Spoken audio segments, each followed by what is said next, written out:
हाय दोस्तों, मैं डॉक्टर राम विश्वकर्मा। मेरे YouTube channel health vision with doctor Ram में आपका स्वागत है। दोस्तों, आज मैं आपको थायराइड के बारे में बताने वाला हूँ।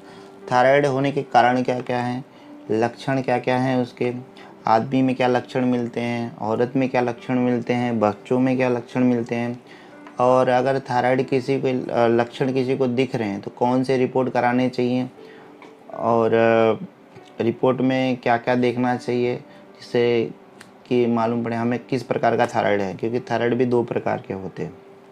और फिर अगर आए अपने को, फिर दोनों प्रकार में अलग अलग प्रकार में क्या क्या और मेडिसिन या ट्रीटमेंट दिया जाता है उसके बारे में संपूर्ण जानकारी देने वाला हूँ दोस्तों।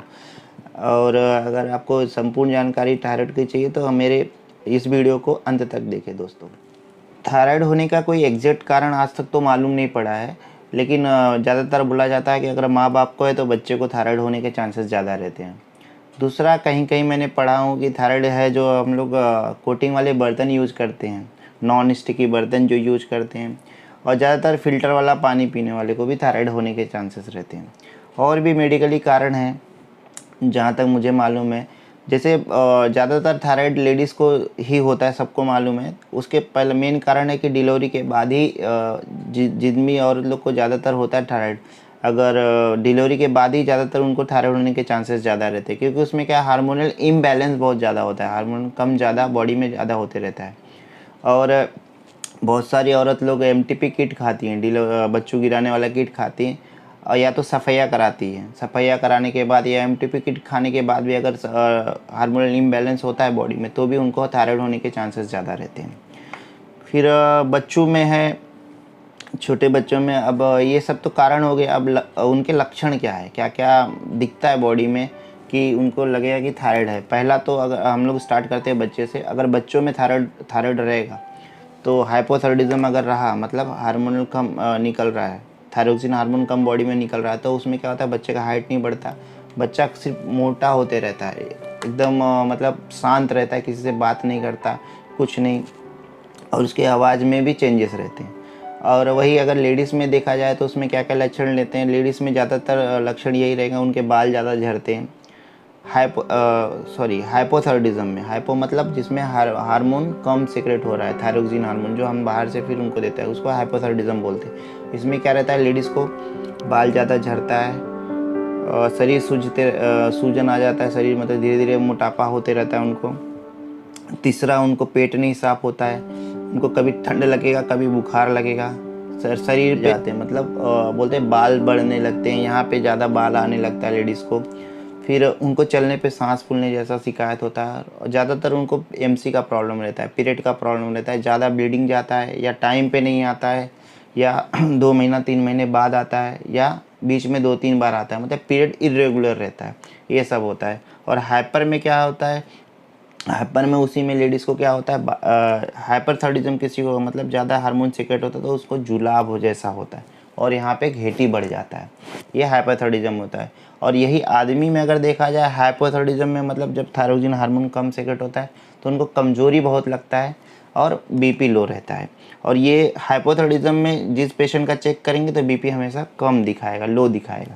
उसके भी कारण है, उसके बारे में भी डिटेल में तो उसके लिए रिपोर्ट क्या कराया जाता है। रिपोर्ट में थायराइड में टीएफटी करके बोलते हैं, थायराइड फंक्शन टेस्ट, या फ्री टीएफटी में फ्री T3 और फ्री T4 रहता है, और TSH करके रहता है, ऐसा दो रहते हैं पहले।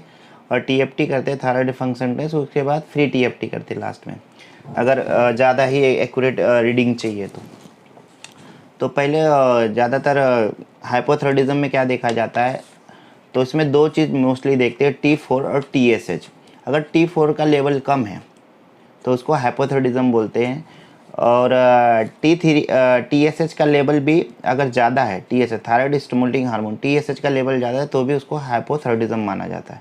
ऐसा दो देखा जाता है।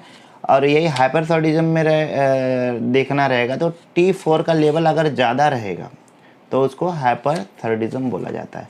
तो इसमें भी दो अलग अलग चीज़ देखा जाता है। और ऐसे पेशेंट का कैल्शियम भी कर लेना चाहिए, क्योंकि मोस्टली ऐसे पेशेंट को कैल्शियम भी कम रहता है बॉडी में। अब इसमें ट्रीटमेंट क्या क्या दिया जाता है। ट्रीटमेंट में 2 तरह का ट्रीटमेंट रहता है, हाइपो के लिए अलग है, हाइपर के लिए अलग है। हाइपोथायराइडिज्म के लिए अलग से हम बाहर से हार्मोन देते हैं, क्योंकि हार्मोन बॉडी में कम निकलता है। कौन सा हार्मोन देते हैं? थायरोक्सिन हार्मोन देते हैं। तो थायरोक्सिन में थायरोनॉर्म करके अबॉट कंपनी की दवाई रहती है, वो दिया जाता है। उसका रेंज 12.5 से चालू होता है, 12.5 से लेके 25 mg, 50 mg, 75 mg, 100 mg और 125 mg रेंज के हिसाब से दिया जाता है, जिस हिसाब से थायराइड रहता है सामने वाले को। और वही हाइपोथायराइडिज्म में कार्बिमाजोल करके टैबलेट आता है, कार्बिमाजोल करके आता है, 5 mg, 10 mg और 20 mg, वो हाइपरथायराइडिज्म में दिया जाता है। हाइपरथायराइडिज्म में मैं आपको बता चुका हूँ कि जिसमें क्या होगा, उसको बार बार जुलाब होगा और बॉडी हीट रहेगा और घेटी बढ़ जाता है। तो ऐसे पेशेंट को मोस्टली हाइपरथायराइडिज्म रहता है, जिसमें T4 लेवल बढ़ा रहता है। तो ऐसे 2 चीज़ है देखने के लिए। और साथ में सपोर्टिव ट्रीटमेंट में देना रहेगा। तो ऐसे पेशेंट को मोस्टली वीक रहते हैं बॉडी में, इनको आयरन की कमी रहेगी, मोस्टली कैल्शियम की कमी रहेगी। तो ऐसे पेशेंट को ये सब भी दिया जाता है। और जो शरीर में सूजन रहता है, मोस्टली कैल्शियम की कमी की वजह से बॉडी में उनका सूजन आता है। तो कैल्शियम का दवाई जलाएंगे तो ज़्यादा बेनिफिट मिलता है ऐसे पेशेंट को। क्या खाना है क्या नहीं खाना है थायराइड वाले पेशेंट को, उसके लिए अलग से मैं वीडियो बनाऊंगा। मेरे चैनल को सब्सक्राइब करिए, लाइक करिए, अपने दोस्तों के साथ शेयर करिए।